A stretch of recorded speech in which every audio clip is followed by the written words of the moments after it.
Ron here with Happy Trails of the West that you listen to at Radio Country 90.1 FM, Snowflake, Taylor, Arizona, the sunshine of the American West. Now today I'm really testing this recording equipment here, but I'd like to go ahead and just ramble on about John Wayne. He was one of my favorite actors. So I'm just going to give you a few facts that come to my head. It's not going to be a biography lesson on John Wayne. And first of all, let me say the reason I like him. I was a city boy. I was in the Boy Scouts before I ever knew the ground was soft.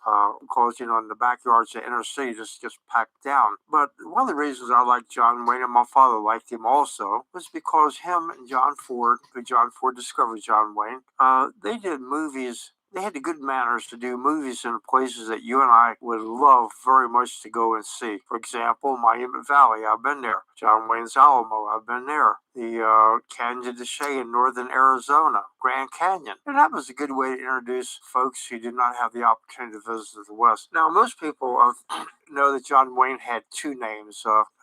Wayne Morrison was one.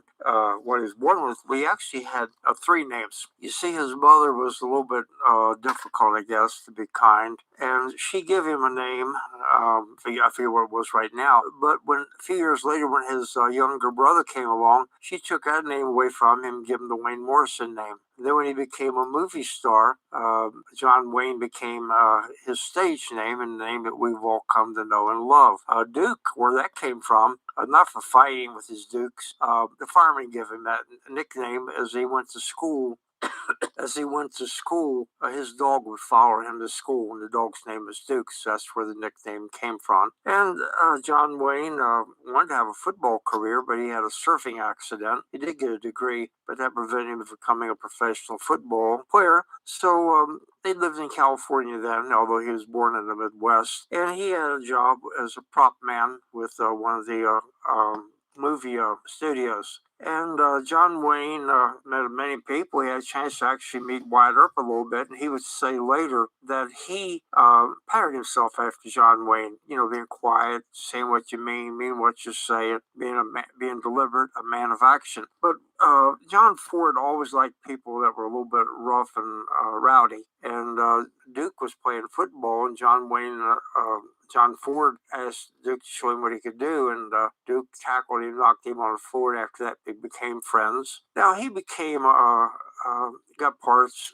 in the B Western movies. One of the things was the Three Musketeers, not pronounced quite that way, but it was a spinoff of the Three Musketeers. And but pretty soon he was the main character in that. One of the sidekicks I remember was Lullaby. I really liked him, and as a young kid, I fell for all this. A 60-minute movie with 6 shooters that never ran out of bullets, cowboys that could fall for horses, fall into mud puddles in a fight and come up and they were clean and never ran out of dirty clothes, anything, or never ran out of clean clothes. And he had some hard times, though. He got put in a movie called, I think, Big Trails. But it was a flop because it required a very large screen to show it, and movie theaters didn't have the screens out of the way. So that was a failure. That was a couple more would happen. But eventually he got better parts. Then eventually he landed the role. Some years later, he'd been an actor for 10 or 12, 15 years in Stagecoach. And I always liked it when someone asked John Ford at the end when they had this huge chase with the Apaches,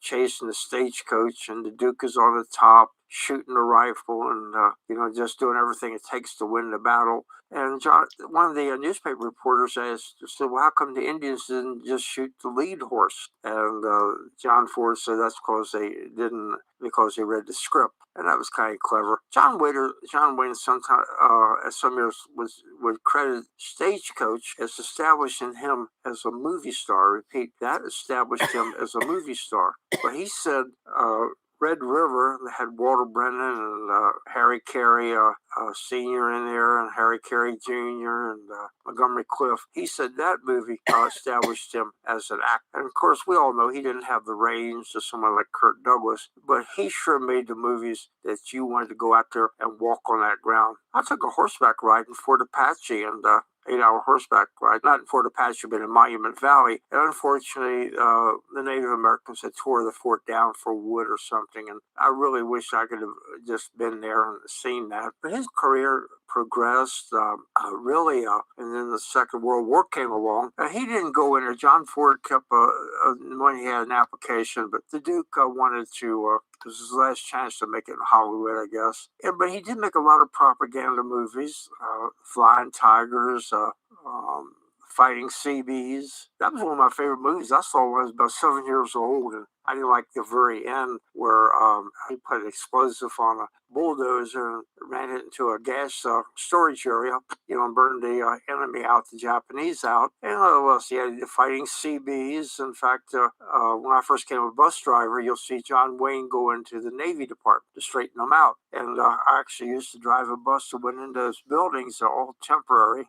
See what else he had? The Fighting Seabees, Back to Bataan. That was another good movie. And that does. And so I would say that movie actors that did that did as much to win the war as the man on the front lines. Of course, they didn't give her life, and that's our sorrows go out for the people who lost their lives during that war. He did a movie, another one. I never thought it was a propaganda movie. It was a big budget movie. The Sands of the Iwo Jima. He played a Sergeant Stryker, the guy hard-nosed, ran the men up the hill to the limits so that they would have a better chance of surviving during the war. And of course, at the end of the movie, he does die. And I remember he was nominated for an Academy Award for that. He didn't get the Academy Award, but he was nominated. And I can remember the movie. That was my understanding of the Battle of Iwo Jima until I became a tour guide. Because, in that war, when the flag was raised, the war was over. But in reality, I learned later that flag was raised only 8 days after the war got started. The battle got started, and it really went on for another 21 days. When the flag was raised in the movie, at that point in time, only 800 boys had lost their lives. One is too many, but it was only 800. But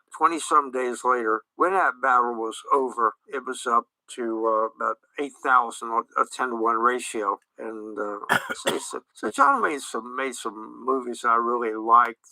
We don't see all the time. I liked a lot of his detective movies. I liked the ones when he was a Will Weller playing Red Adair. Another one of those I really liked was he produced himself, Rio Bravo, and that had Dean Martin. And one of the favorite songs in there I like it, My Rifle, My Pony, and Me. I can pick it sometimes on the guitar. If I ever get mad at you, I'm going to let you listen to it. But I wish the song had done better.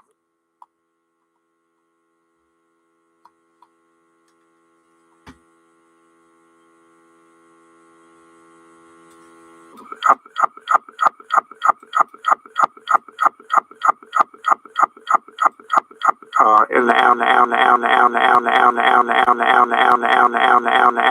annals of Western songs, and had Walter Brindle,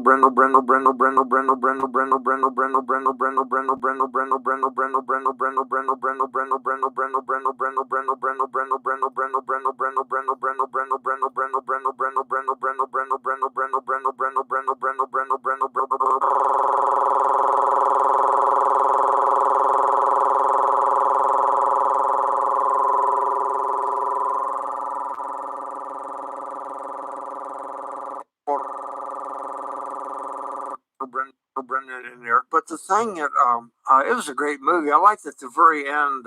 We've all seen this. Is John Wayne is trying to get John Russell, who was playing the heavy, the surrender, and he would have Walter Brennan throw dynamite up in the air, and he would shoot it and blow part of the building away. So he told Walter Brennan to tie 2 or 3 of these sticks of dynamite together. And Walter Brennan, with his typical accent, said, "What you want me to do? You want to blow the kingdom come?" And the Duke just said, "Well, that's the general idea." Now, there's a second movie that kind of was ahead of his time, and that was Hondo. And that is my favorite picture of John Wayne with. That dog, by the way, was actually Lassie. Put some fur on her and give her a mean growl. But that was actually Lassie that we saw with Timmy and the guy before him. But the problem was that was a 3D movie. To make a 3D movie required 3 tapes. It was 3 tapes. You had 2 times more breakdown.